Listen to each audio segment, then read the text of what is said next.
Assalamualaikum teman-teman, kembali lagi dengan saya Vida di channel YouTube Vida Bacain Buku. Apa kabar? Mudah-mudahan selalu baik, sehat, dan berbahagia. Amin. Teman-teman, kali ini kita akan membaca sebuah buku internasional bestseller Cleopatra Bernard Shaw. Di balik cinta dan kemanjaannya, ia belajar banyak tentang arti hidup dan kekuasaan.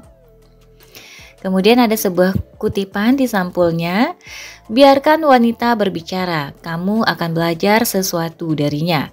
Kamu harus melihat matanya saat ia bicara, niscaya kamu akan tersanjung dan melayang. Julius Caesar. Cleopatra. Nama Ratu Mesir kuno ini sudah demikian melegenda. Ia terkenal dalam sejarah dunia sebagai wanita yang cantik dan ambisius. Dengan kecantikannya, ia pikat dan taklukkan semua lelaki untuk tunduk, mengabdi dan menuruti ambisi kekuasaannya. Julius Caesar, penguasa Roma yang gagah perkasa, adalah salah satu korban kecantikan Cleopatra. Dia rela meninggalkan tahta demi Cleopatra. Demikian juga Mark Antony, pahlawan perang dan pengawal pribadi Caesar. Dia bagai kerbau yang dicocok hidungnya, mau menuruti apapun keinginan wanita yang dipujanya. Walau untuk itu, ia harus membenturkan dirinya pada tembok yang kokoh dan tak mungkin dia lawan. Sebuah legenda tidak hanya berhenti pada cerita, tapi bisa memberi pelajaran, kebajikan, sekaligus bahan perenungan. Dengan membaca novel ini, Anda punya kesempatan untuk merenungkan hakikat kekuasaan dan bagaimana pengaruh seorang wanita terhadap sang penguasa. Buku ini diterbitkan oleh idola kita. Buku ini diawali dengan pengantar, mari kita mulai. Bismillahirrahmanirrahim.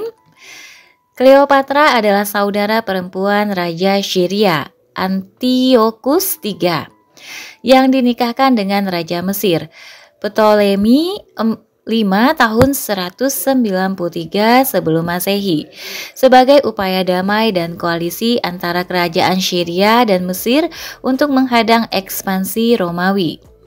Ia pun menjadi Ratu Mesir tahun 193 sampai 176 sebelum Masehi. Pada tahun 180 sebelum Masehi, ia memegang tampuk pemerintahan Mesir, menggantikan putranya yang masih kecil, Ptolemy VI. Selama berkuasa, ia tergolong sukses dan berhasil menghadang upaya Romawi menjajah Mesir. Cleopatra yang diceritakan dalam novel ini adalah Ratu Mesir VII, lahir tahun 69 sebelum Masehi dan wafat tahun 30 sebelum Masehi. Nama aslinya Thea Philopator. Ia ikut bermain politik di usianya yang masih remaja, bersaing dengan saudaranya Ptolemy XIII. Setelah kematian ayahnya, Ptolemy 12 tahun 51 sebelum Masehi. Selama 4 tahun, ia memimpin Mesir bersama Ptolemy 13 tersebut, hingga kemudian ia disingkirkan adiknya yang masih kecil, Ptolemy 13, karena ambisi politik beberapa pejabat tinggi istana, yakni Pothinus, Achillas, dan Theodotus. Tahun 48 sebelum Masehi, ia dibuang di salah satu wilayah Syria, tempat ia bertemu Julius Caesar pertama kali.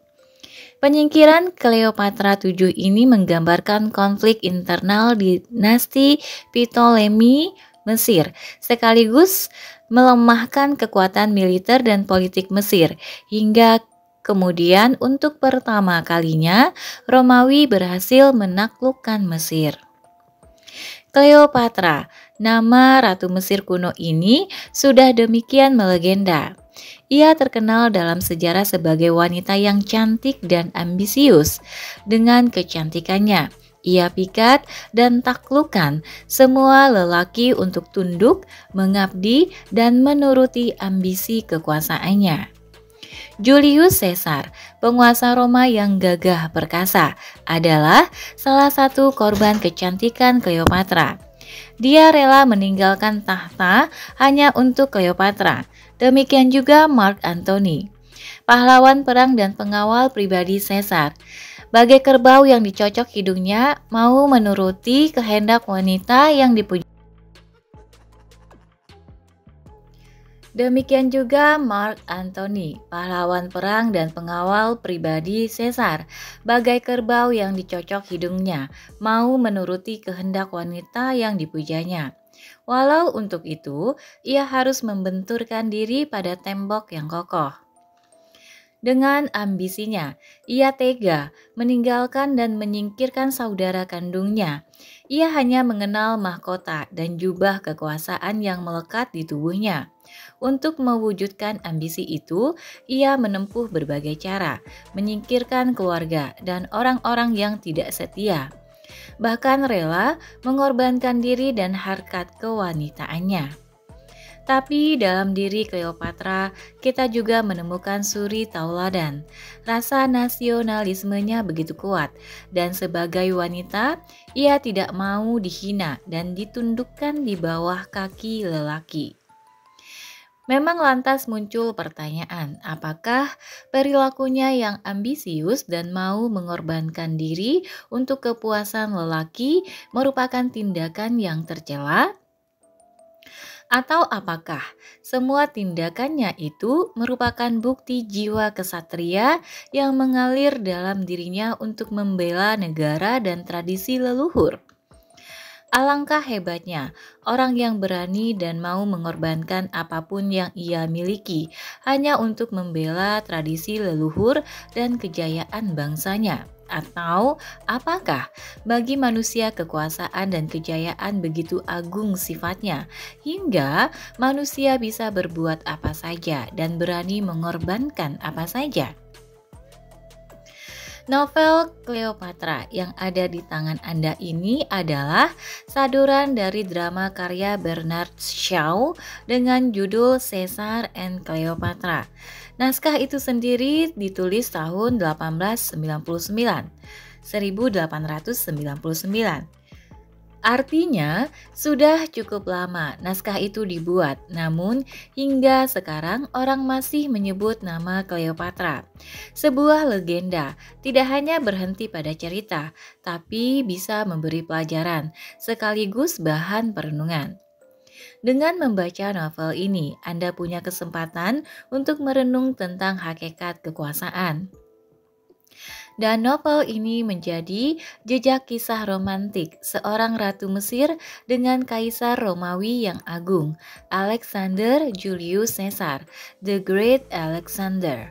Kedatangan Caesar disambut Cleopatra dengan cinta, kehangatan, segala kecerdasan dan ambisinya untuk menguasai dunia bersama kaisar Romawi itu. Kisah mereka inilah yang menjadi catatan penting bagi kaum perempuan di seluruh dunia. Seorang Cleopatra mempunyai cita-cita yang lebih luas dan misterius di balik kedekatan dan cintanya pada Caesar. Tapi Caesar tak menginginkan itu terjadi.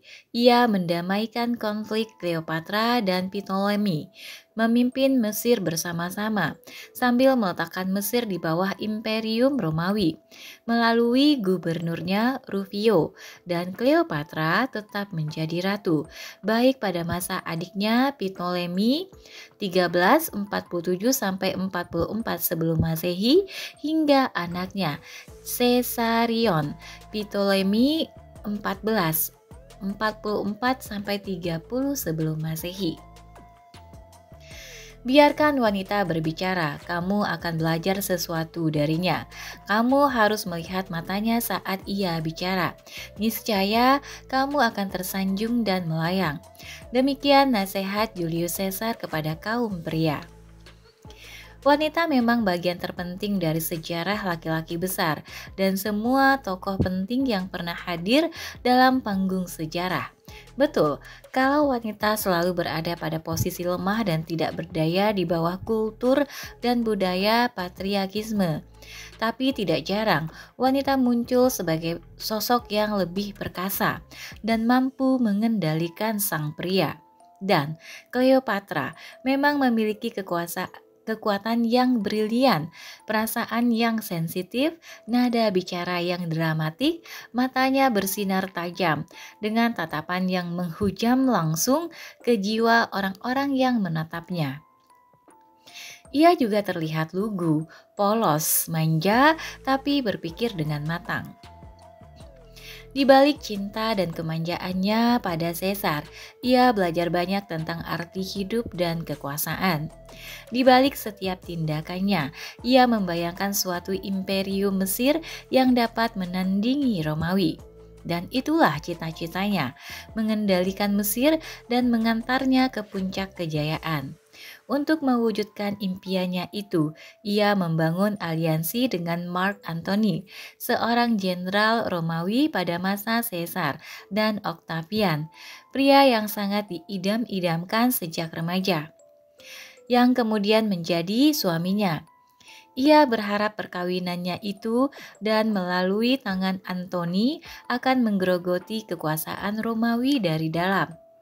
Dan bersama suaminya ini pula, ia mengumumkan putranya, hasil hubungan cintanya dengan Julius Caesar, Caesarion, sebagai pelanjut dinasti Ptolemy 14,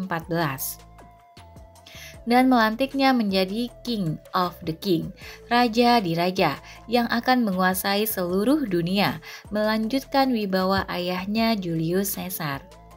Praktis, Octavian, Kaisar Romawi pengganti Caesar, menjadi murka dan berniat menghancurkan cita-cita Cleopatra.